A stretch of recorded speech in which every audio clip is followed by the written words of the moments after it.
Assalamualaikum warahmatullahi wabarakatuh.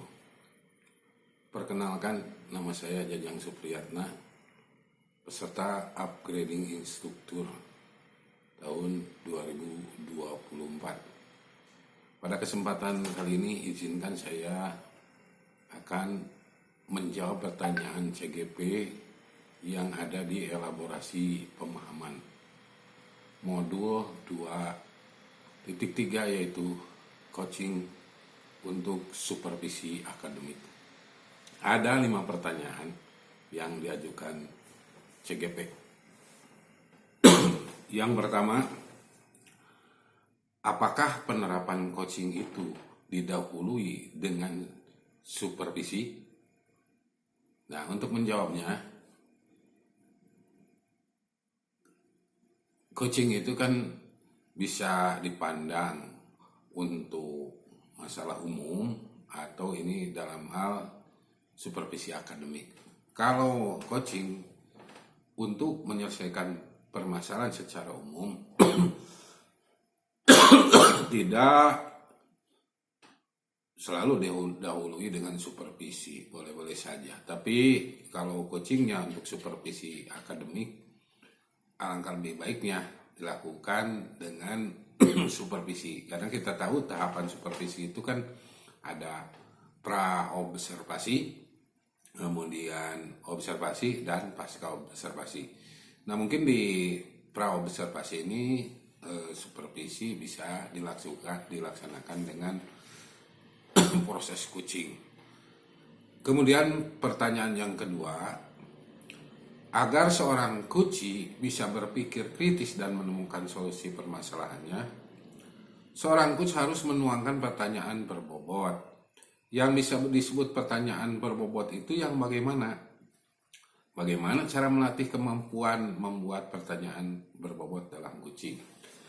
Ya, betul.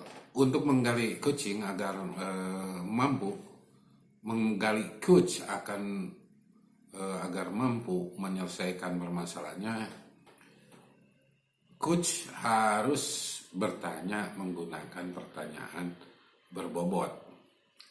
Nah, pertanyaan bobot itu adalah sebuah pertanyaan yang bisa menggali coach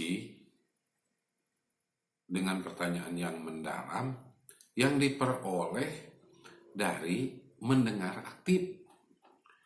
Jadi coach dapat menangkap kata kunci yang dilontarkan oleh coach. Nah, berawal dari kata kunci itu tentu akan menyasar ke coach untuk membukakan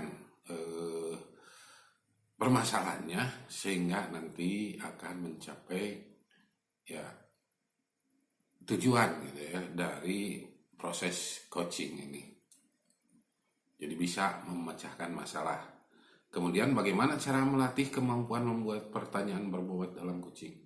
Ya, kita harus banyak belajar gitu ya. Dan banyak berlatih bertanya.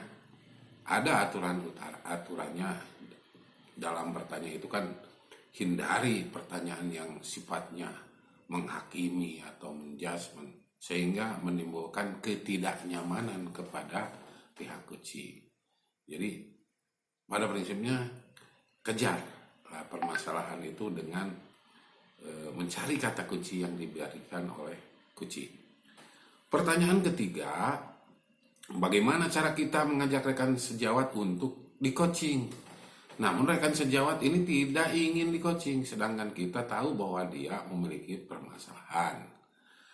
Ya, sejatinya proses coaching itu yang mengajukan ingin di coaching itu yaitu coach, itu sejatinya.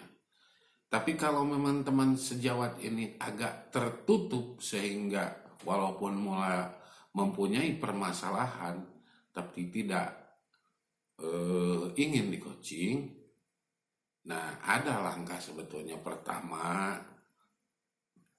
kita dekati dulu. Dengan pendekatan, dengan kebersamaan, dengan kekeluargaan, mungkin nanti teman sejawat itu ada kepercayaan kepada kita sehingga mau mengungkapkan permasalahan yang sedang dia hadapi. Nah, kalau sudah dekat dan sudah ingin mengutarakan permasalahannya lalu minta bantuan, barulah di sana kita melaksanakan praktik coaching dengan teman sejawat tersebut. Tetapi kalau memang dia tertutup dan tidak mau, ya kita tidak boleh memaksakan, hanya berusaha untuk membantu. Insya Allah kalau sudah kita menunjukkan rasa empati yang begitu dalam kepadanya, rekan kita juga yang bermasalah itu akan membuka permasalahannya untuk dicarikan solusinya dengan melalui coaching. Selanjutnya pertanyaan keempat, apakah coaching dinyatakan gagal jika coach tidak dapat membantu coaching menemukan solusi atas permasalahannya? Soal menemukan atau tidak menemukan solusi atas permasalahan yang hadapi coaching, proses coaching itu kan berjalan. Kalaupun ada gagalnya, minimal kita sudah berkomunikasi ingin membantu terhadap coaching. Kemudian yang disebut dengan proses coaching itu tidak hanya dilakukan satu kali saja. Kalau belum menemukan solusi coaching tersebut, kita bisa melaksanakan coaching di sesi berikutnya. Begitulah sampai menemukan solusi atas permasalahan tersebut. Ada pertanyaan yang terakhir ini, bagaimana kiat untuk membuat pertanyaan yang menggali potensi coaching dalam proses coaching? Ya, tadi seorang coach harus benar-benar presensi, jadi kehadiran penuh gitu ya. Terus ada semacam empati juga. Nah,